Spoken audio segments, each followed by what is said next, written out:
I'm Stuart Ayling, and in this episode of Vectus Q&A, I'm speaking with Dave Jenyns, who is founder of System Hub and creator of Systemology. And in this episode, we're going to be talking about all things to do with systematizing your business.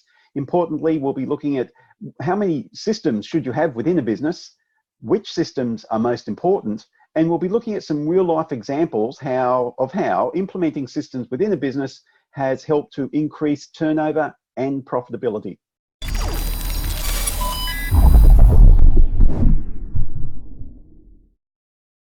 Well, today I'm speaking with Dave Jenyns, and Dave is the founder of System Hub and Systemology, and his focus is on helping business owners step out of the daily operations of their business. And he does that through a process he's developed to quickly and easily systematize a business and duplicate best practice. So I'm interested to speak with Dave and see how he can help us. So thanks for being here today, Dave. Pleasure. Thank you for the invite. Okay, well, look, we've got sort of a bit of a guide of what we need to cover today because we've only got a few minutes together really, and I want to sort of stick to the highlights. So this first session is really about how many business systems should be documented. So which systems are most important to document, and why do you say that?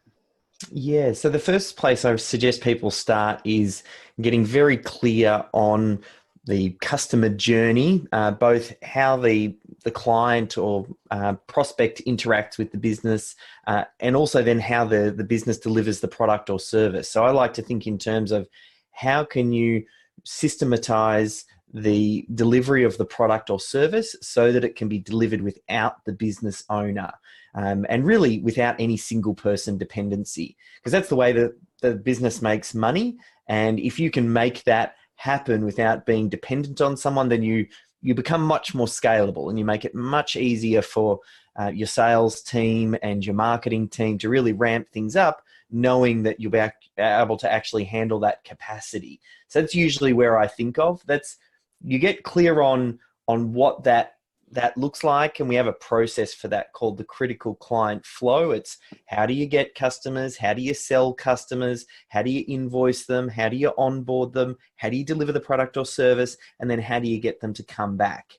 And then sometimes you can narrow in depending on if there are certain problems in the business. If you're working with a business and they don't have any problems with lead gen, their problem is more about the delivery of the product or service. Okay, well, then we narrow into that part of the critical client flow. But you still want to make sure that you're systemizing things that are going to have an impact very quickly on the business, rather than, let's systemize how we take out the rubbish for the business. Like, that's not really going to have a very big impact on the bottom line.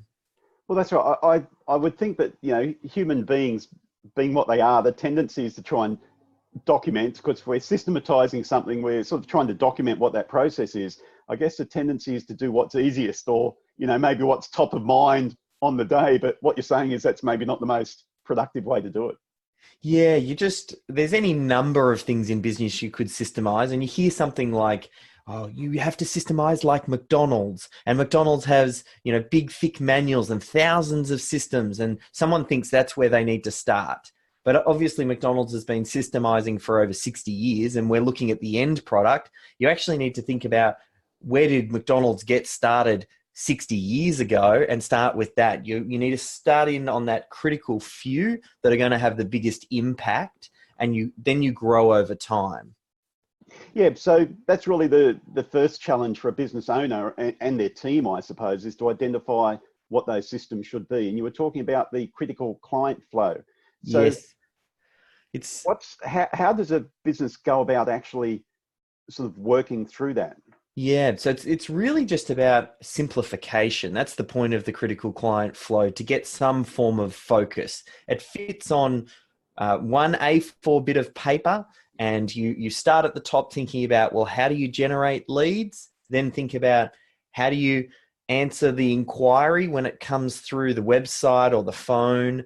How do you then have a sales discussion with them? Now, it'll vary slightly depending on the business. Like, if you have an e-commerce style business, you're not going to have a salesperson necessarily who has a lengthy chat and then sends out a proposal. They might be browsing the products, find what they want, and then hit add to cart. But the process is still the same. You think in terms of capturing someone's attention. What does your sales process actually look like? Then once the order is placed, again, depending on the business, some businesses you will need some sort of onboarding process to set up the expectations for the client and set up, if you've got a professional services business, setting up your project management in the background. Then you're going to have to deliver the product or service. And that's oftentimes where I see the most variance, depending on from business to business, you'll see that the biggest difference in the systems in how you deliver the product or service. And then the final one is then the delivery, you're giving it to them, handing it over and getting them to come back. Well, that line there is a great place to start. Yeah, and I was thinking that there must be, that could be quite a complex process for many businesses, particularly if they haven't been through that process before. In your experience, what are the sort of common, obstacles or the common things that get missed out or that don't get done properly when a business is working through that process? One common problem is the business owner feeling like they need to be the person that creates all of the systems and processes. They feel like they want to have it just right and perfect. They're the only ones to do it. So it goes on their to-do list. And that's actually one of the reasons why they never get around to it, because they're really busy and systems are important but not urgent. So they always get prioritized down. And that's probably one of the biggest sticking points. Oftentimes there's that level of overwhelm. So the critical client flow reduces that overwhelm because you get it down to 10 to 15 systems. And then the business owner needs to learn that a lot of the knowledge, depending on the size of the team, if you've got more than 3 or 5 staff, there are going to be knowledgeable team workers who already know how to do steps in that process. So you work with them and empower them to actually capture at least version 1 of the system. So that way it becomes much easier. Now, there are sort of other challenges as you progress, but in capturing, it's really about focus and making sure that it becomes a team responsibility rather than an individual's responsibility. Okay, so that can also start to encourage sort of good management practices by the business owner, or in fact the business's management team, if they have a small management team, to start to delegate those tasks and to start to involve the whole team in understanding how the whole business works. So it's sort of about encouraging the business owner to be a little bit more sophisticated in the way they're managing the business too. Yeah. Oftentimes what happens when you've got a startup founder, they're visionary type people and they see the problem in the world that they want to solve. Then they create a business that solves that problem for the prospect. And oftentimes a lot of the skills that they've developed and that have made them successful up until that point hold them back from moving their business through to the next level, because they micromanage everything. They want to be across the customer experience. They handle every single issue and fire that comes up. It always defaults to the business owner because they're the knight in shining armor who can solve every single problem. The only issue with that is you get to a point in time when the business owner doesn't have enough time in the day to do that. And for them to then start to grow, they need to be able to pass on that responsibility. So it's a real key point when it comes to systemization, that this is the point to strengthen that muscle, to become very good at assigning responsibilities to individuals and then letting them run with it and letting them share in the success or failure of that. Yeah, that's right. And I think that's a key point you make there, Dave, that at some point, as a business grows, they start to experience what I refer to as those growing pains. And it literally is like pain points within a business that start to appear because as that business grows, the owner has trouble, as you say, staying across everything, and they can't do everything they used to, and the team's maybe not as productive as it used to be. So that's right. So it sounds like it's a good thing for a business owner to be looking at.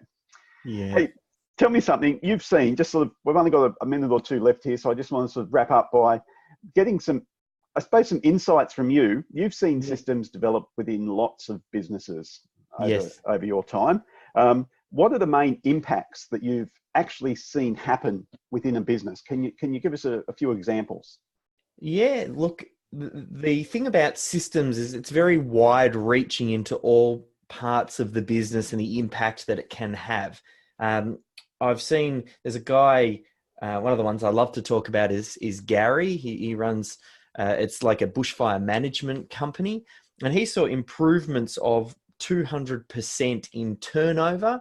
And I've got this as a documented case study, and talks about improvements in net profit from 8 to 30%.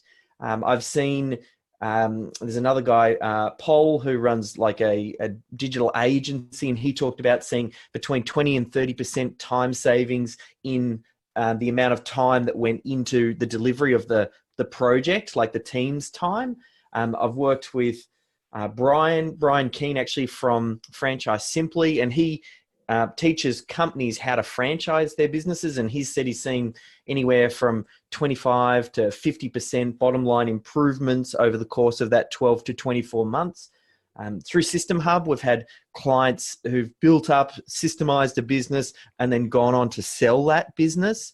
That's not to mention, there's other little sort of stories here and there. I had one person tell me that systemization saved their marriage because they were working 70-hour work weeks and they got it back down to 40. Well, I guess that's a benefit that you wouldn't identify in the critical client flow to start with. That's right. So it's very wide reaching, and you do see it straight in the bottom line, but also team improvements. Like, I'm not too sure how to quantify team members feeling, more confident and comfortable and clear on what their expectations of their role are. Because a lot of times, you've got these visionary type owners that are coming up with ideas, and they're, lobbing them into the team, and you're heading in one direction, and then the next day you're doing a complete 180, and then, the next day you're doing another 180, and there's a lot of whiplash there for staff members. And while that can be exciting for a business owner, because they thrive on that, for actual staff, it's quite a challenge for them. And having some structure, systems and processes, clear expectations really helps them as well. And it again, hard to quantify that improvement sometimes in efficiency and just happiness in the role. So yeah,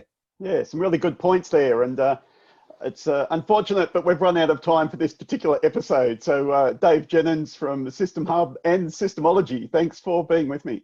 Pleasure. Thank you.